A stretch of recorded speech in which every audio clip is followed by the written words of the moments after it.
Olá, amigas e amigos que visitam o nosso canal com o lápis na mão. Que bom nos reencontrarmos em mais um Conversando sobre a Revista Espírita.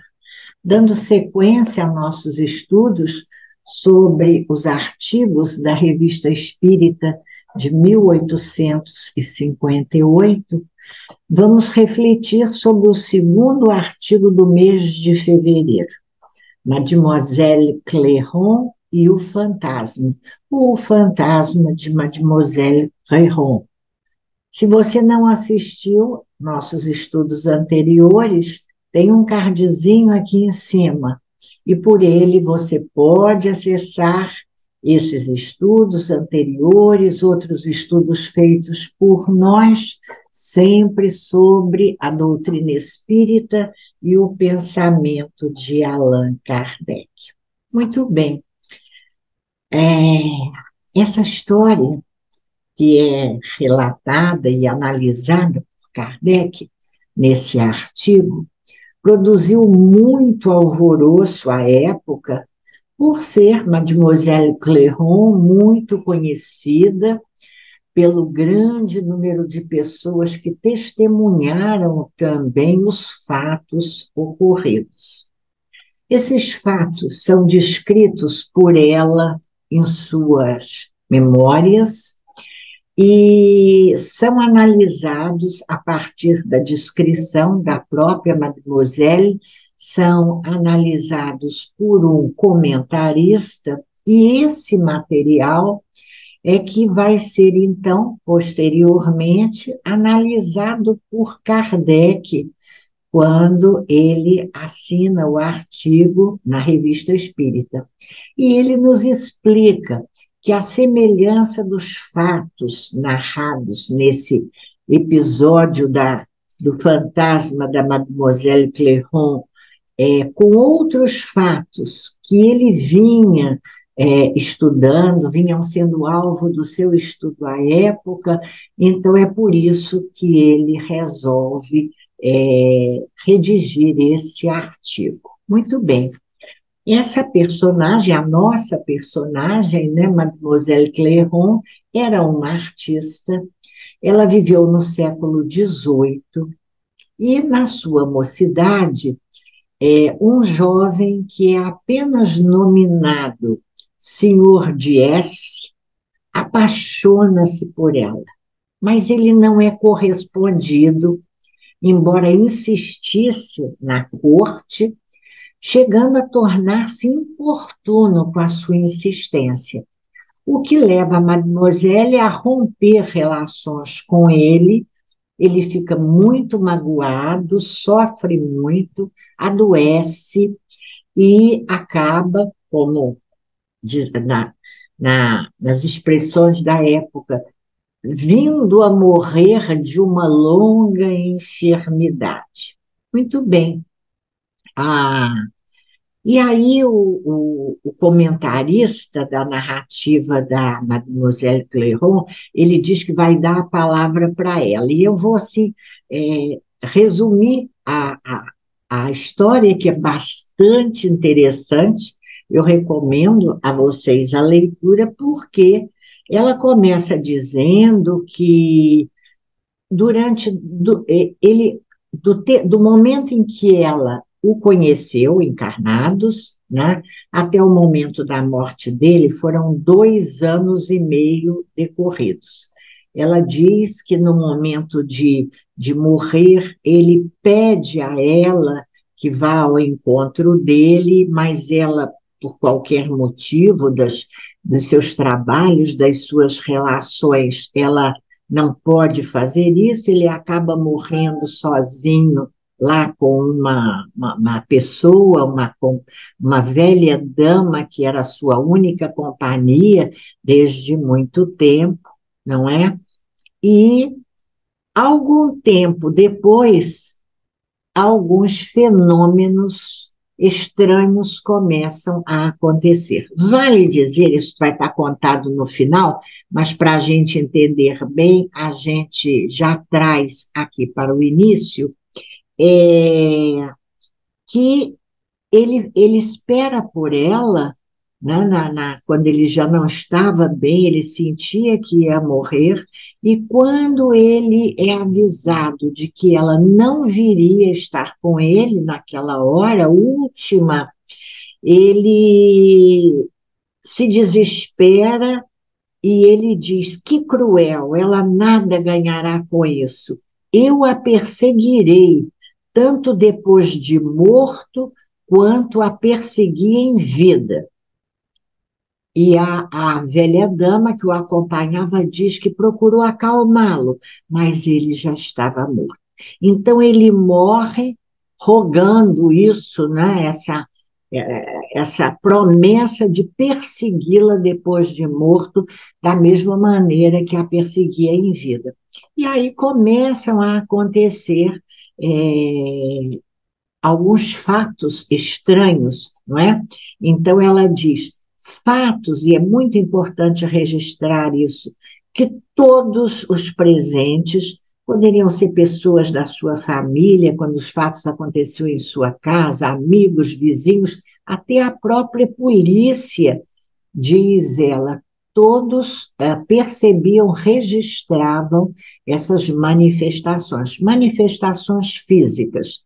Então, de certa vez, quando ela estava cantando, porque ela era uma artista, então há um grito, de repente, um grito forte, né, foi ouvido, que assusta a todos, e de onde teria vindo aquele grito, não é? Isso aconteceu com várias pessoas. Em vários momentos ela estava aqui ou ali com esse ou outro amigo, e aquela entidade que nós vamos ver que ela já o chamava de meu fantasma. Aconteceram tantas vezes esses fatos que ela já identificava a presença de uma inteligência estranha ao mundo encarnado, a quem ela chamava de meu fantasma, não é? Então, é, esses fatos vão acontecendo derivados de do amor desprezado. A gente vai começar por aí a nossa reflexão, não é? A história da Mademoiselle Clairon é a história de uma paixão mal sucedida, né? Que leva, então, o amor desprezado a desejar vingança, uma vingança que ele jura no leito de morte que ia persegui-la depois de morto, repetindo, não é? E é interessante também que, por uma questão apenas observada por Kardec, depois no final, no seu comentário, eles se conheceram, conviveram na vida aqui material, por 2 anos e meio. E esses fatos acontecem durante 2 anos e meio, mas não vamos antecipar o final da história. Vamos falar um pouquinho da paixão do senhor Dies por Mademoiselle Clairon. Muito bem, para falar sobre paixão, nós vamos ao Livro dos Espíritos, né? No capítulo 12, da parte terceira de O Livro dos Espíritos. O capítulo 12 trata da perfeição moral. São 6 questões, 907 a 912. Vamos botar aqui a parte terceira, capítulo 12 de O Livro dos Espíritos. Olha só, os espíritos começam nos dizendo que o princípio da paixão foi posto no homem para o bem. Isso é muito importante, o princípio da paixão. Nesse momento, a gente recorda que já Aristóteles havia dito que o princípio está posto no homem para o impulsionar para as suas ações. Nós realizamos as nossas ações, a praxis, como ele diz, não é? A partir de impulsos que são motivados pelo princípio da paixão, o desejo, o interesse, né, de fazermos alguma coisa. E Kardec reforça isso dizendo para nós que as paixões auxiliam o homem na execução dos desígnios da providência. Então, as paixões nos impulsionam a realizar aquilo que é preciso realizar, não é? Tem o seu princípio, diz ele, em uma necessidade natural. Então, é natural, a gente se interessa, a gente se sente atraído por uma determinada ação, uma realização qualquer, e é este impulso apaixonado que nos leva a perseguir os nossos ideais na realização das boas coisas da nossa vida, vamos dizer assim. Mas os espíritos observam a exageração desse sentimento é que transforma esse sentimento em um mau sentimento, vamos dizer assim, porque ele demonstra para nós o predomínio da nossa natureza corpórea, não é? Que leva, então, o homem, que nós sabemos na sua imperfeição, vicioso, egoísta, a exageração das suas necessidades, afastando-o da sua natureza espiritual. Há exemplos simplíssimos, poderíamos dar muitos exemplos, não é? A gente precisa comer, por exemplo, atendendo a uma necessidade natural, não é? A gente tem um impulso para buscar o alimento que vai atender a uma necessidade do nosso corpo físico, mas o predomínio da natureza corpórea, viciosos, nós queremos mais e queremos só para nós e só para nós. Viciosos, egoístas, exagerando as necessidades, nos afastando da nossa natureza espiritual, criando para nós mesmos dificuldades. Falamos do alimento, poderíamos falar de um outro alimento, o alimento do amor. É mais do que justo que a gente deseje o amor dos outros que vêm estar conosco, não é? Complementando, não é completando, não. É complementando as alegrias da nossa vida. Muitas vezes, se o outro tem um desejo diferente do nosso, estamos diante de uma paixão não atendida, vamos dizer assim, e aí é o nosso livre-arbítrio que vai dizer se nós aceitamos, nos resignamos, somos abnegados, como lá na questão 912, como é que a gente se livra dessa influência da natureza corpórea? Sendo abnegados. Mas na maioria das vezes ainda não conseguimos ser abnegados, somos egoístas, e nos rebelamos, e aí nós exageramos a necessidade, ficamos absurdamente infelizes quando não perseguimos o outro, a semelhança do nosso Senhor de S, encarnados ou desencarnados. Muito bem. Ainda falando sobre isso, na questão 908, os espíritos dizem para nós, eu coloquei aqui, isso é importante, que as paixões são como um corcel, um cavalo, né? Que só tem utilidade quando governada por nós, a paixão.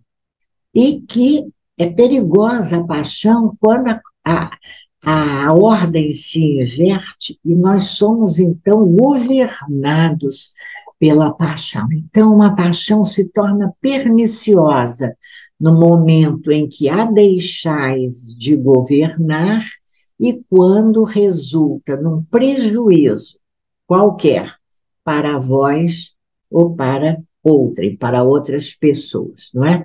Então, a gente identifica claramente essa reflexão sobre as questões das paixões, nesse capítulo da perfeição moral, é muito importante, né?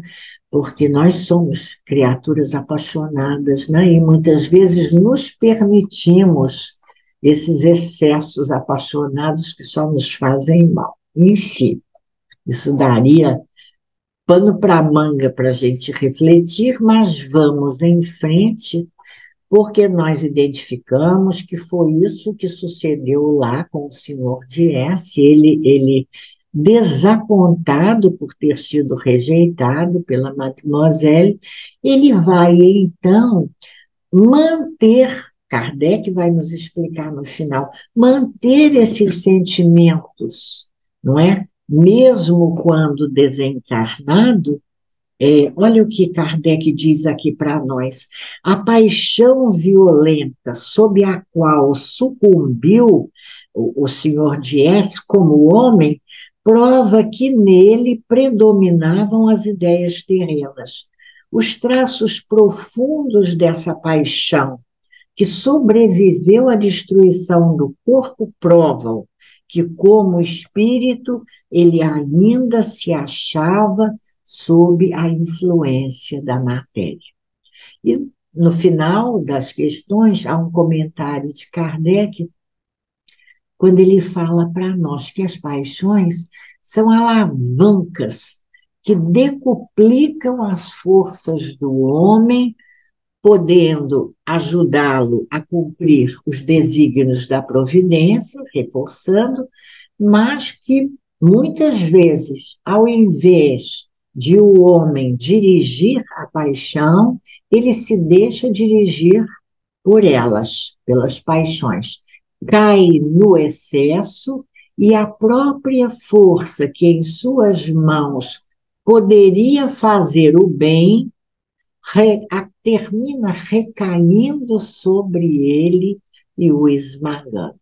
Então, ele sofre as consequências desse seu desgoverno, se nós poderíamos falar assim. E foi o que aparece aqui narrado na nossa história, né?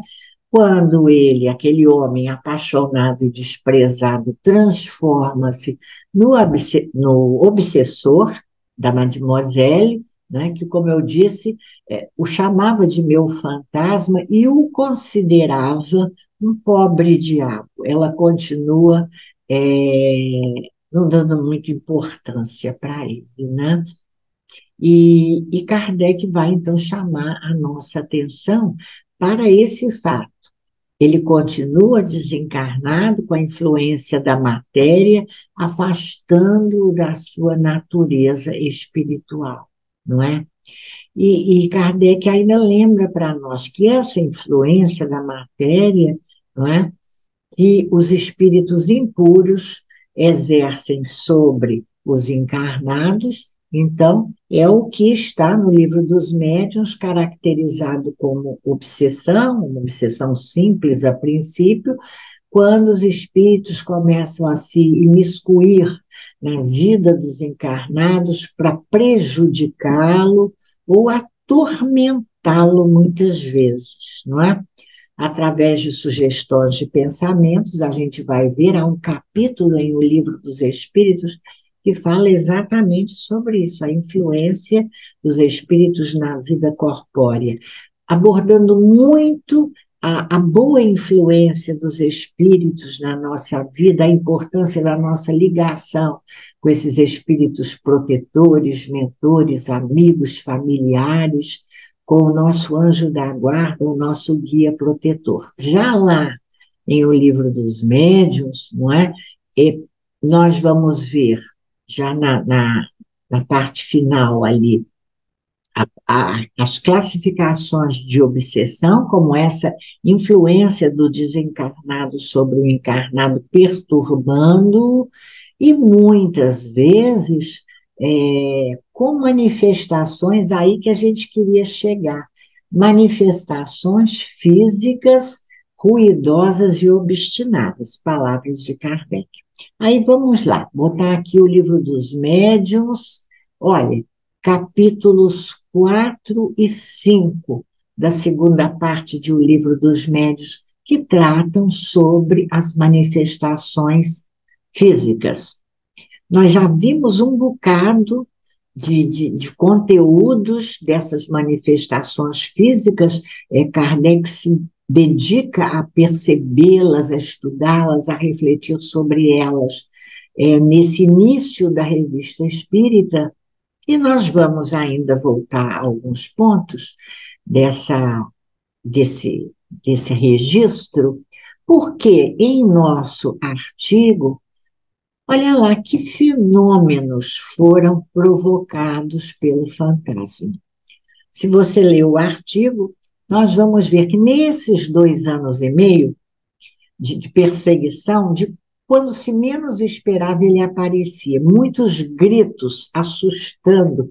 É interessante a narrativa da própria Mademoiselle, quem conta é ela, não é Kardec. Kardec vai analisar depois.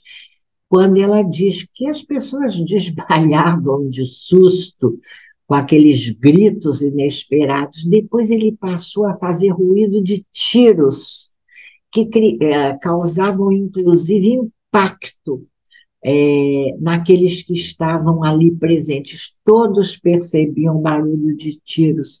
Há um momento uma ocasião em que o espírito provoca bofetadas na própria Mademoiselle e num amigo que estava com ela. Ele era muito ciumento, ele ficava muito incomodado quando havia bem fazendo sucesso, vamos dizer assim. E já no final, aí nós não vamos adiantar o final, escutamos ainda ruído, que aí já não é mais nem de grito, nem de tiro, são palmas. Nós vamos ver por que as palmas no final da narrativa. O que é que nós já aprendemos nos nossos estudos anteriores? Que essas manifestações físicas, para que elas aconteçam, é necessária a presença de um médium, que esse médium vai doar o fluido animalizado, vital que nós temos, e esse fluido vai se combinar, palavras de Kardec em O Livro dos Médiuns, capítulo 4 e capítulo 5 da segunda parte, esse fluido, doação do médium, vai se combinar com o fluido universal que o espírito acumula. Vale lembrar que nesses capítulos o Espírito São Luís responde a uma série de perguntas, são 25 perguntas, se não me engano, que São Luís vem responder, explicando para nós como essas manifestações físicas acontecem, e ele diz para Kardec que muitas vezes, muitas pessoas são médiuns sem o saber e servem de auxiliares aos espíritos, desculpem-me, doando o fluido animalizado de que os espíritos necessitam, sem que disso suspeitem, não é? E nós vamos ver que sobre essa possibilidade citada aqui, né, de os espíritos provocarem manifestações físicas ruidosas e, em alguns casos, obstinados, se nós formos ao Livro dos Médiuns, não é esse aqui, mas está marcadinho, Livro dos Médiuns, no item, olha cá, 150 e 151. A gente marca e depois a gente mesmo desmarca. Encontrei. Item 150 e 151, num capítulo, que é o capítulo 12º, que trata da pneumatografia ou escrita direta, grafia. O título fala de grafia, escrita. Mas nesse capítulo há um subitem, pneumatofonia. 2 itenzinhos, o 150 e o 151. Olha o que Kardec diz aqui, e esse item 150 é muito interessante, porque ele cita exatamente Os exemplos registrados na Revista Espírita de fevereiro de 1858, com a história da aparição de Mademoiselle Clairon. Então, no item 150, Livro dos Médiuns, Kardec diz assim: dado que podem produzir os espíritos ruídos e pancadas, eles podem igualmente fazer se ouçam gritos de toda espécie e sons vocais que imitam a voz humana. Assim, ao nosso lado, perto de nós, como nos ares. A esse fenômeno é que damos o nome de pneumatofonia. Depois nós vamos ver que outras denominações aparecem. Nesse momento, pneumatofonia. Pelo que sabemos da natureza dos espíritos, podemos supor que dentre eles alguns de ordem inferior se iludem e julgam falar como quando vivos, não é? E aí ele faz a referência ao artigo da Revista Espírita, item 150. Depois ele diz do cuidado que a gente tem que ter para não fazer confusão. Às vezes são ruídos aqui, né, com causas puramente fisiológicas, não é? Diferente desses sons pneumatofônicos, não é? Então, é preciso que a gente tenha cuidado em distingui-los de muitas vezes, palavras, nomes, frases que nós escutamos quando estamos meio adormecidos, não é? E que aí merecem um outro estudo. E ele ainda diz assim para a gente: os sons espíritas, os pneumatofônicos, se produzem de duas maneiras distintas. Às vezes é uma voz interior que repercute no nosso foro íntimo, nada tendo, porém, de material as palavras, conquanto sejam claramente perceptíveis. Outras vezes são exteriores e nitidamente articuladas, como se proviessem de uma pessoa que estivesse ao nosso lado, no nosso caso, né? De um modo ou de outro, ele termina dizendo: esse fenômeno é quase sempre espontâneo e só muito raramente pode ser provocado. Então, nós vamos ver que Kardec registra essa possibilidade do que ele chamou pneumatofonia, a possibilidade dos espíritos produzirem ruídos e pancadas, às vezes gritos, sons vocais que imitam a voz humana. Começando a se debruçar sobre esse estudo. Muita coisa nós temos registrado a partir desse momento de Kardec na literatura espírita.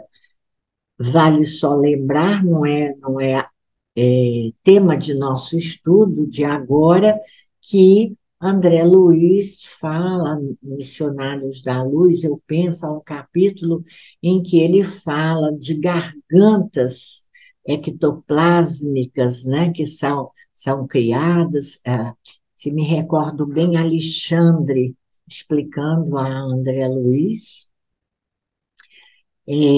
Mas o importante é perceber que mesmo nessa criação de gargantas ectoplásmicas, isso acontece sempre a partir da doação da força nervosa de um médium. E aí, quando a gente fala sobre isso, a gente lembra que aqui na Revista Espírita não há referência a esse médium doador. Talvez a própria Mademoiselle fosse a médium que doasse, mas isso é apenas porque ela está presente em todos os episódios, né? Vamos dizer assim.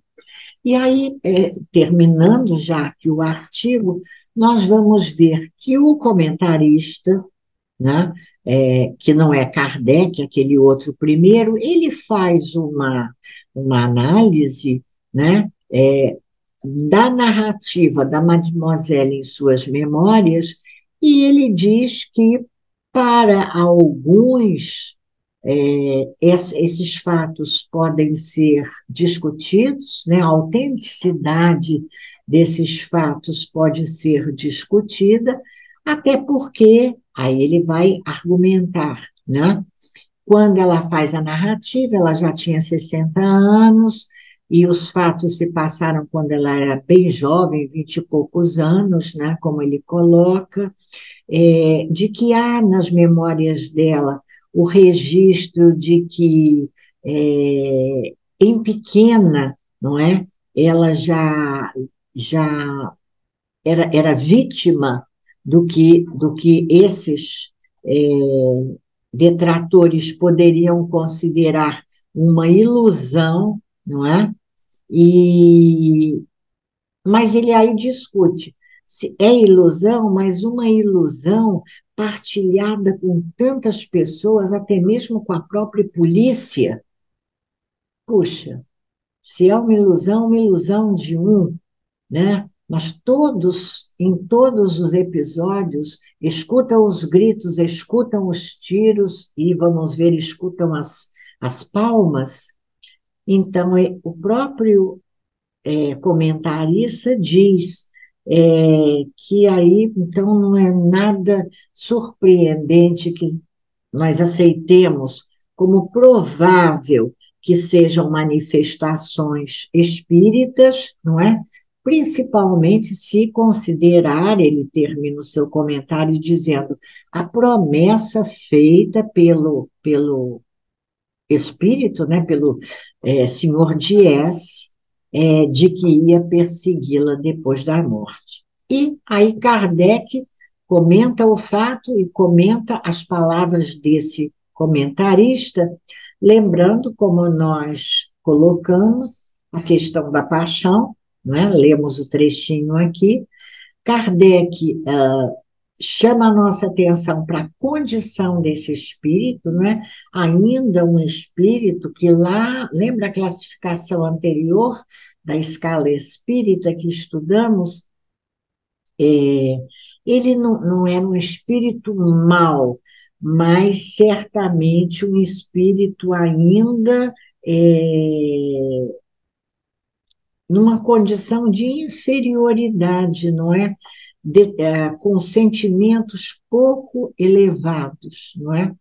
E aí Kardec termina observando que essa condição da interessante análise de Kardec, quando ele fala, né, do aborrecimento do espírito com a alegria da Mademoiselle, né, que vivia cercada, né, de amigos, e isso dava muito ciúme nele, né?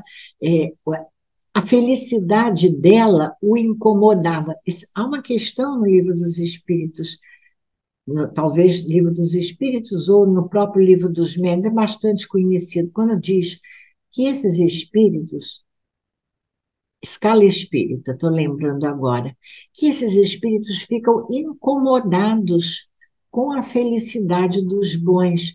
E olha lá, Kardec diz assim: lá estava o espírito ao lado dela, vendo-a cercada de amigos, e tudo excitava os seus ciúmes. Seu canto e sua alegria pareciam um insulto ao desespero dele. E esse desespero se traduz por um grito de raiva repetido diariamente, à mesma hora, como se para a censurar, por se haver recusado a ir consolar os seus últimos instantes. Aos gritos se sucedem os tiros inofensivos, mas que tinham o propósito de perturbar o repouso. E aí é muito interessante a observação final de Kardec, que é o final da nossa história, e eu não quis dar essa informação antes, quando ele diz que 2 anos e meio, interessante, o mesmo tempo, sem fazer numerologia, o mesmo tempo de conhecimento deles na vida material. O espírito vai desistindo da perseguição, né? E diz Kardec, sem dúvida conseguiu evoluir para ideias mais sãs, mais saudáveis, né? E então, a última manifestação que acontece antes dele se afastar e deixá-la viver em paz é um momento em que, ao invés dos gritos e dos tiros, ele aplaude, né? Resta-lhe a lembrança dos aplausos de que ela foi objeto. Ele aceita o fato dela ser aplaudida, e é bonitinho isso, e ele a aplaude. E quando ele se despede numa última manifestação, ele a faz ouvir sons que se diriam o eco dessa voz melodiosa que em vida tanto o encantara. Uma graça, né? O final dessa história. Então, ele faz ouvir os ecos da própria voz dela. É uma homenagem, uma forma de homenageá-la e de modificar, não é verdade, o seu comportamento junto a ela. O que teria levado esse espírito a desistir da perseguição, nós não sabemos se houve alguma influência de outros espíritos ou foi mesmo o cansaço dele, né? Porque Kardec diz para nós que as paixões mal conduzidas são, a princípio, prejudiciais para a própria pessoa, que se desgoverna e que fica impedida de sua liberdade de ação, dominada por aquele desejo apaixonado diante do qual ela sucumbe, não tem forças para reagir. Muito bem, chegamos ao final dessa emocionante história, não é? E na semana que vem vamos continuar a análise dos artigos da Revista Espírita do mês de fevereiro de 1858, com o artigo Isolamento dos Corpos Pesados. Agradecemos a você pela companhia em nosso estudo de hoje, pela visita ao nosso canal, desejando que você tenha um dia de muita paz, que haja paz em sua casa, que haja paz em sua família, que haja paz em seu espírito, que haja paz em sua vida.